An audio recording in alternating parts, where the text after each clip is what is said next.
নিয়ন্ত্রণ হওয়ার কারণে শ্রম অধিকার ও কর্ম পরিবেশ হিসেবে স্বীকৃতি দেওয়া হয়েছে। তবে সংশ্লিষ্ট আইন ও নীতি বাস্তবায়নে সরকারি বেসরকারি সংস্থা করার জন্য সুনির্দিষ্ট পদক্ষেপ ও বাজেট সহ কর্ম পরিকল্পনা থাকা সত্ত্বেও তা অনুসরণ ও বাসনে জাতীয় কর্ম পরিকল্পনার কার্যকারিতা বাধাগ্রস্ত হচ্ছে। রয়েছে স্থানীয় সরকার বিভাগের অধীনে সিটি কর্পোরেশন প্রতিষ্ঠান পরিদর্শন অধিদপ্তর। এদের ব্যর্থতা বা উদাসীনতা লাল কার্ড পাওয়ার যোগ্য।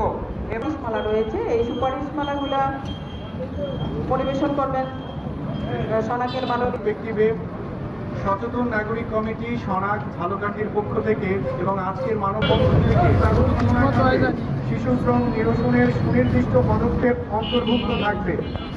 পাশাপাশি এ খাতে শিশু শ্রমিকদের আর্থসামাজিক অবস্থা মূল্যায়ন সাপেক্ষে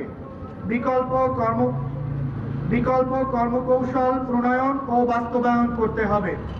সুপারিশ 2, শিশু শ্রম সম্পূর্ণ নিরসন হওয়ার পূর্বে ইতোমধ্যে স্বাস্থ্য ঝুঁকিতে পড়া শিশুদের স্বাস্থ্য সুরক্ষার কৌশল নির্ধারণে বর্জ্য ব্যবস্থাপনা খাতে শিশু শ্রমের সঠিক ও নির্ভরযোগ্য তথ্য উপাত্ত সংগ্রহ ও প্রকাশ করতে হবে।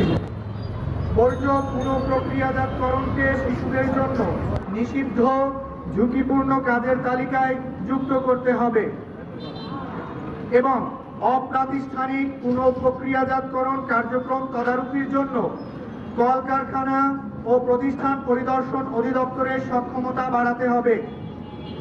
বর্জ্য সংগ্রহে শিশু শ্রমের বিষয়টি নজরদারির জন্য সিটি কর্পোরেশন এবং পৌরসভাকে ক্ষমতায়ন ও ওয়ার্ড ভিত্তিক তদারকির ব্যবস্থা করতে হবে।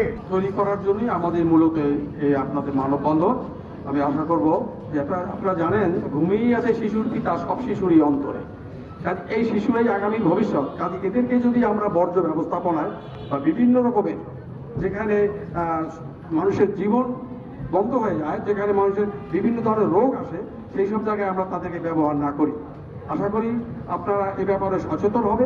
বর্তমান সরকারকে আমরা ধন্যবাদ জানাই এই জন্য যে এখানে আর কিছু না হলেও শিশু শ্রম অনেকটা বন্ধ করা গেছে।